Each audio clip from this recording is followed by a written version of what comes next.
How many of you believe certified products are unhackable? And how many of you take this as a challenge to go hack them? So what is the point of certified products? I'll be talking about the role of product certification in the overall ICS security posture, and also how standards-based product certification can be the driving force for secure by design products. The current product certification that are available are based on the ISA, IEC 62443 standards. So we will take a quick look at those standards. You may have seen this graphic, which shows up every time you look up 62443. There's quite a few documents here, and sometimes we wonder where to start, and which little Bobby captured really well some time ago. So here, the asset owner is trying to request support for 62443, but doesn't know where to start. So we have to help Bobby's friend. So when it comes to product certification, there are 3 documents which are relevant, and those are 3-3, 4-2, and 4-1. And we'll look at them quickly. And 3-3 specifies the system requirements. So this would apply to complete systems like DCS systems, safety systems, and even packaged control systems. Then we have 4-2, which specify the technical requirements for components or individual devices like PLCs, RTUs, network devices, and also OT software applications. And finally, part 4-1, unlike the first 2, covers the secure product development lifecycle for the product manufacturer. So when I say manufacturer, I'm also talking about the vendor or the supplier. The standards use the term supplier. I prefer the term manufacturer. So part 4-1 is really important in my opinion, and we'll spend a little bit of time on this later in the presentation. So entities like ISA Compliance Institute, or ISKI, have developed certification schemes like ISA Secure. And under the ISA Secure, independent labs go out and test products for conformance to these requirements. And when an entity, when an asset owner starts on the journey of 62443, one of the first tasks or activities they perform is risk assessment. And typically, this is done, and as recommended by the standards, is to divide the facility into zones and conduits. Once we have the zones and conduits, we go through the list of threats, analyze their impact and consequences, and the output of the risk assessment is the target security level for that zone. The standard does not exactly specify how a target security level may be assigned to a zone or conduit. So there are a couple of ways of doing this. One is to use the concept of risk reduction factor, very similar to functional safety, where the goal is to bring down the unmitigated risk down to the tolerable risk.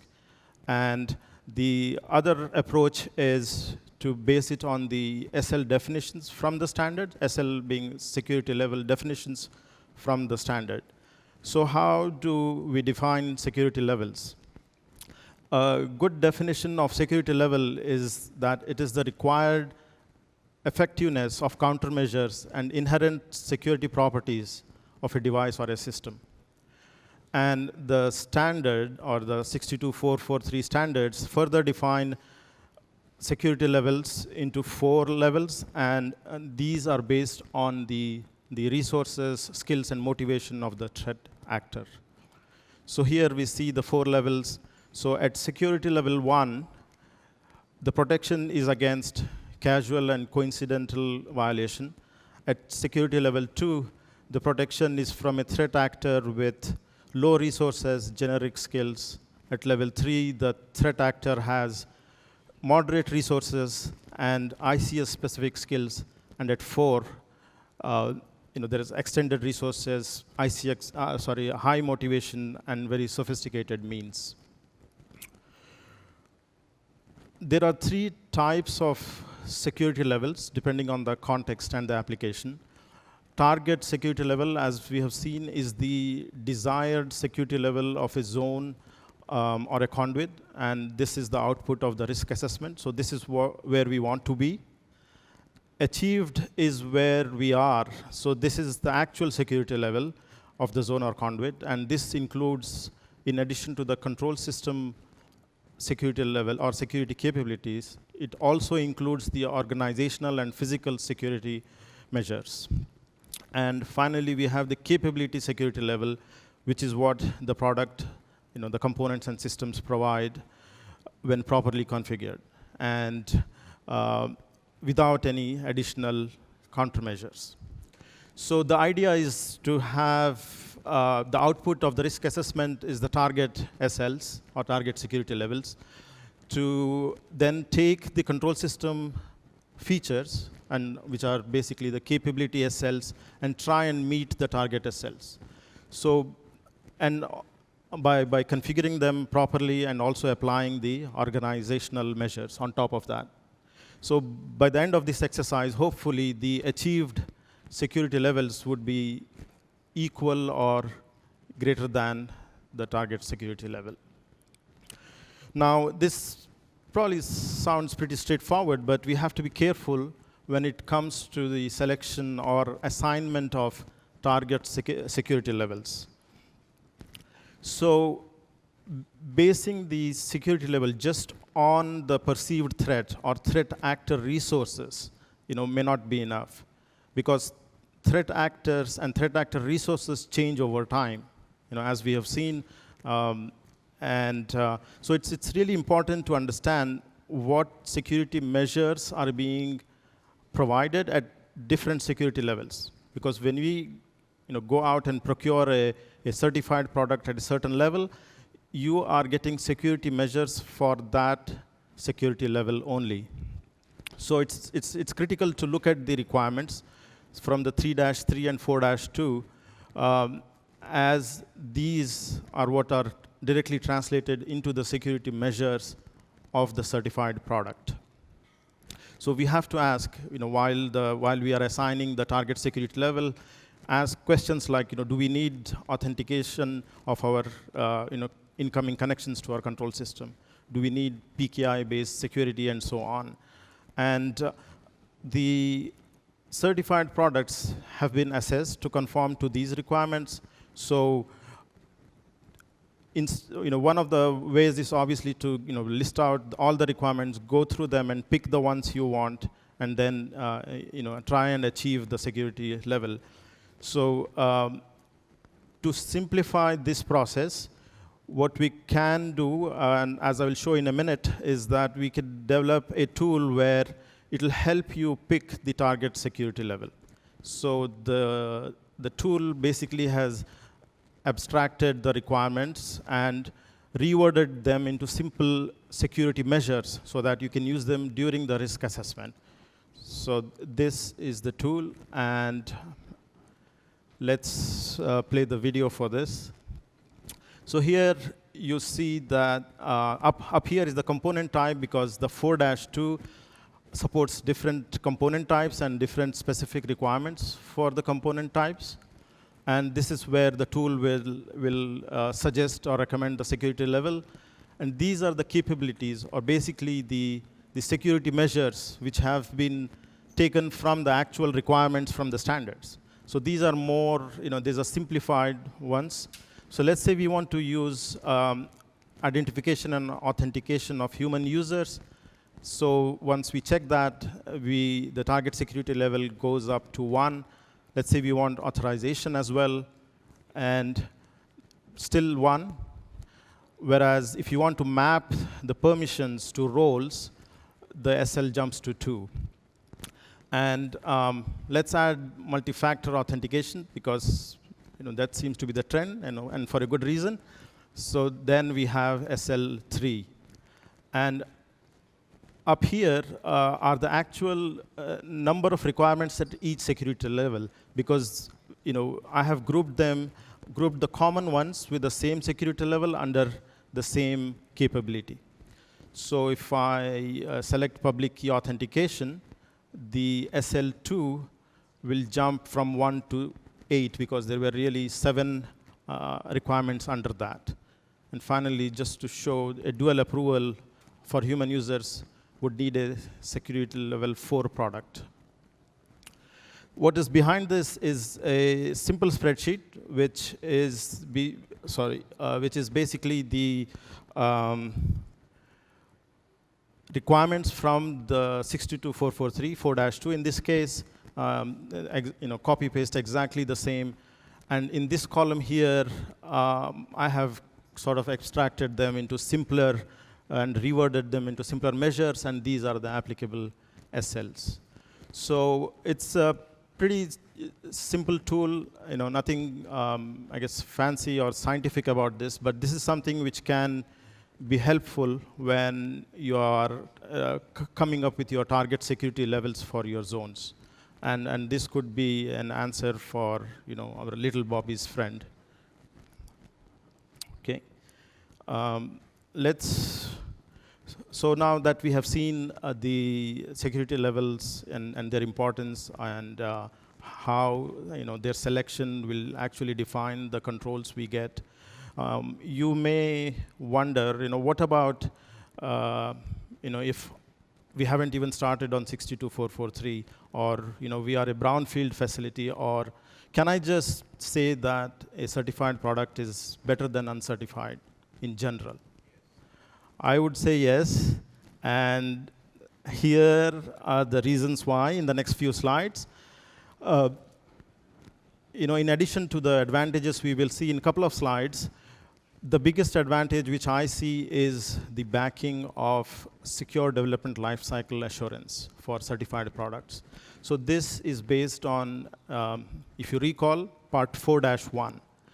So under this assurance certification, the product manufacturer's development lifecycle processes are audited for artifacts. And some of the processes, for example, are secure by design, threat modeling, have they done code reviews of their code? Do they do code analysis? Do they do testing, including pen testing of their hardware, as well as fuzzing of their protocols? All of that is reviewed as part of this assurance certification. And this is not like a one-time done deal kind of a thing. This is an ongoing process. This certification requires recertification every 3 years, and during that period, we go back and audit, how many vulnerabilities or security issues were found, were they addressed in time, where the patches were released in time, and so on. And the really important point here is that the SDLA certification is a prerequisite for the other 2 types, which is the system and components. So you cannot have a product, a certified product, without the manufacturer having the SDLA processes certified.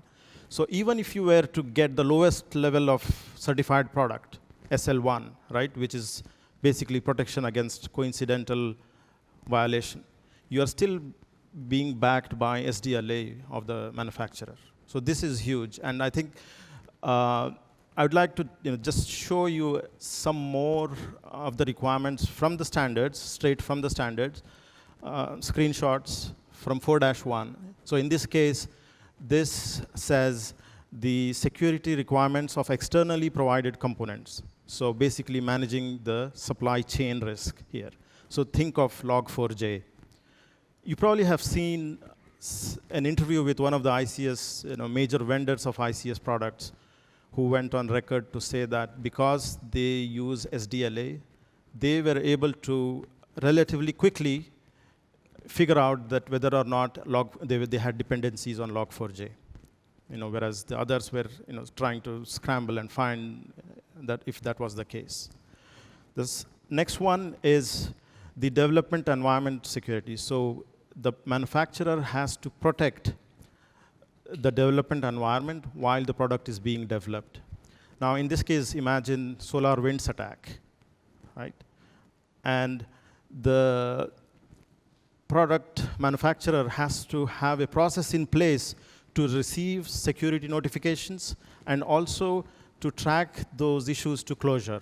And once they have been found, they are obliged to disclose this to their users and also provide timely delivery of security patches.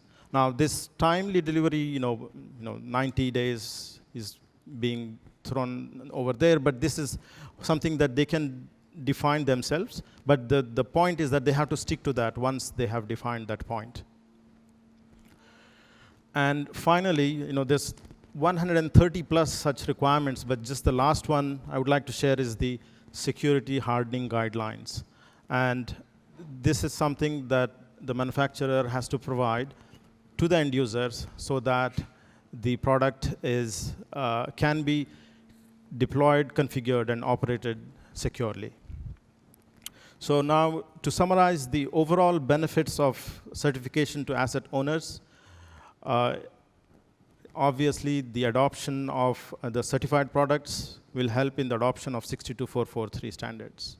So this aids in the risk assessment. This aids in logically dividing your facility into zones and conduits and coming up with target security levels.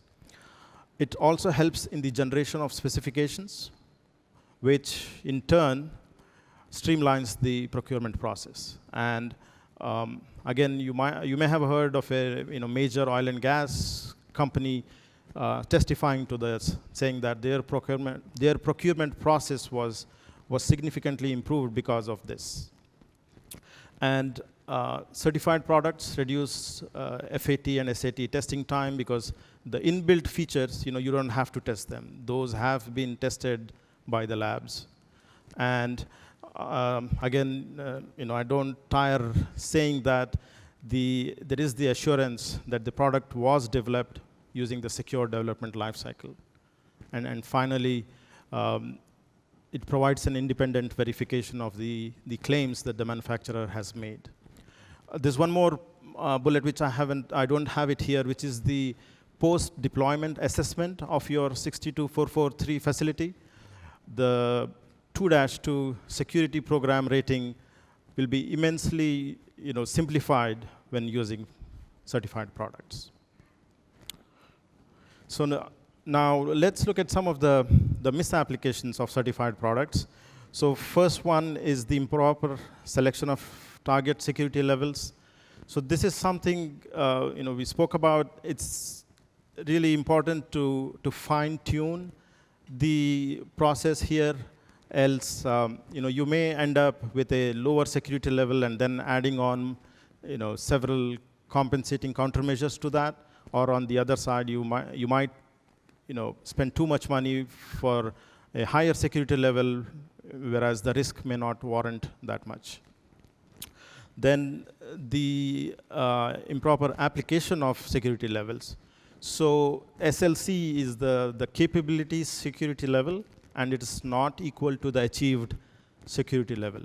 Just because you have let's say, SL3 product, it doesn't make the zone SL3. It still has to be deployed, operated, and maintained. And all of that comes through the application of your organizational policies and procedures on top of that. And assuming that certified is unhackable, obviously this is not true. So I repeat myself, but you get what you select. So depending on the security level that you have selected, that is the security that you get. So don't assume that just because you have a SL1 product, you are secure. And assuming that, on the other hand, that dismissing certified products, saying, oh, well, anybody can send Modbus commands to my PLC is also not correct, because depending on the security level, not everyone can send Modbus commands to the PLC. So certified product is no silver bullet. Always implement defense in depth. And some areas of improvement and call to action. So before I jump into this, S4 and especially Stage 2 has been the platform or launchpad for several good things, and top 20 secure PLC coding practices was one of them, which is really an awesome achievement, and I recommend all of you to go check them out. I believe they are here on Thursday. And so what are the things we can improve? Awareness of certified products and standards in general. Use cases and success stories are missing. So although there are document placeholders in the standards for implementation and use cases, those are, those have been a work in progress for a long time. I must thank Dale for giving me the opportunity, although I had to bother him a couple of times. And security level definitions, the current definitions which are based on threat actor resources may have to be re-examined and instead looked at basing it on risk and consequence.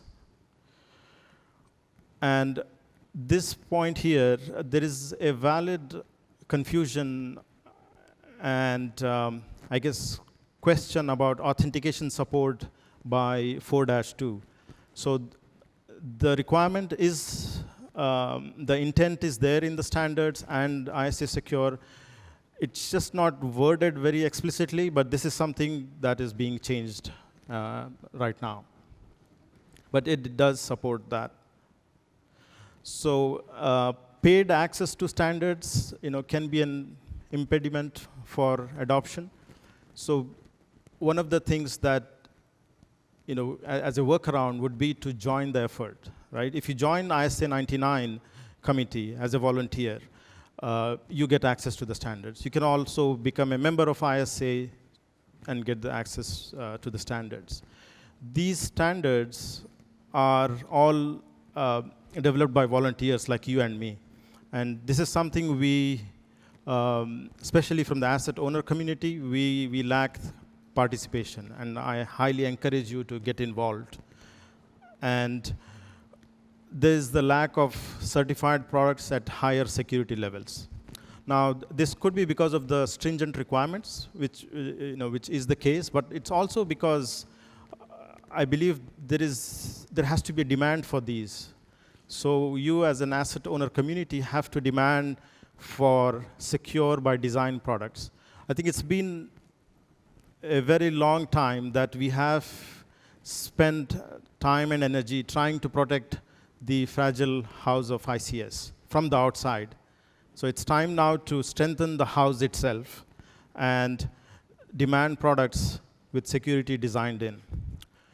So as we saw Dale mentioned earlier today, this has been called for a very long time. So this is Dale in 2013, almost 10 years ago, and this is almost 20 years ago. Thank you. And if you have any questions, I can take them. And please use the mic so that the questions are also recorded in the video.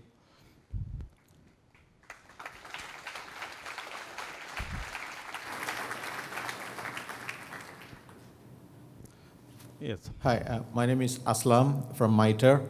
Yeah. This question is because you are part of FM. Just wanted to find out, what is your observation regarding requests or from the vendor side? How many of them are asking or implementing authentication into the real-time system, embedded system? So what is your observation working in FM in this regard? So, okay, there is a very clear need for this, and the vendors are aware of this as well.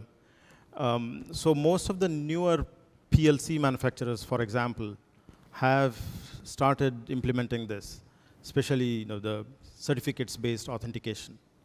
So we are seeing this more and more. Yeah. I think the need has been identified, and the vendors know about it. Yeah. Yes. What about standard 2-4? So standard 2-4 is for systems integrators and maintenance and operations. That is something obviously it doesn't come directly under product certification, but ISA Secure is also in its roadmap has identified that as a future certification of that. Yeah. Okay. Khalid, nice Oh, presentation. sorry. Yes. Yeah, wait, Thank be you. ready, we're in stereo. You seem to work for an insurance company and know a lot about cyber and OT. Is there a business case if you're inside of an asset-owning company that hasn't yet adopted the standard? Is there a business case that you can make, like if we are able to show significant compliance or conformance to some of these standards, our insurers or others, maybe certain partners also, will give us credit. There'll be a way of paying for, basically, some of these efforts. Is that happening in the world? Is it happening in your world? So that's a good question. And in general, yes. Anything that will lower the risk for the insurer is obviously encouraged. And when it comes to adoption of standards and adoption of certified products, this is something then it's very concrete measure that the asset owner is taking. And this is definitely going to reflect in the insurance. Okay, so just a quick follow-on since no one's over there. Yeah. So you could describe what you're doing to a CFO and say, I'm recommending we increasingly comply with security level 2 and then work towards 3 and someday 4. Mm-hmm. And this is what it's going to cost in terms of money and people and technology for us to get there over the next couple of years. Right. That could be compelling to the chief financial officer? Yes, and as you mentioned in your first question, you can always tie this back to the insurance as well, right? How this would affect the insurance of the facility. Okay. Yeah. All right. Thank you. You're welcome. Yes. So, hi, good afternoon. Thank Good you afternoon. for the talk. My name is Bill Johnson, and we are a vendor supplier to the industry. Okay. And we just completed our second year for the SOC for supply chain audit, and that costs a lot of money to do. Then there's CMMC certification. Right. And people want to map technologies to the NIST 800 framework or the cybersecurity framework. And now you want a certification as well. I could spend all my time and our engineers' time and all of our resources being certified by all of the various agencies or folks that come about and say, hey, look, we have all these requirements for you to go meet. How is this better, different, and how is it going to help our customers if I'm already certified in one or more of these other frameworks and certifications? How do I justify spending money to go this route? And we are, by the way, members of the ISSA community. Okay, thank you for the question. No, that's a fair point. And so the SDLA, for example, these are the practices that you would have for secure development of your products anyway, right? Regardless, or you should be anyway, regardless of whether you're looking for an ISA secure certification or something else. So these standards that you mentioned and the frameworks will have a lot of things in common, and hopefully that by adding some more additional requirements, it's not too much of a burden, and hopefully the customers are willing to offset that for you. So obviously, when we spend money on this kind of stuff, Yeah. you know, that has to be rolled back into Yes. development costs and marketing costs and that kind of thing. So if I'm certified with a SOC for supply chain audit, how many of those requirements can be accepted by the ISSA community? In other words, we not have to test for those again, not have to get recertified for Right. stuff that's already certified? Or do you guys just simply say, no, we don't trust the work that those guys are doing No, there? that's not the case. Actually, in fact, there is a big overlap between there's a big overlap between the 61508 certification and 62443. So their software management or development practices, we do give credit for those. So it doesn't have to be, everything has to be from scratch. The credit will be given where it's due. Okay, I think that's all the time we have for. Thank you.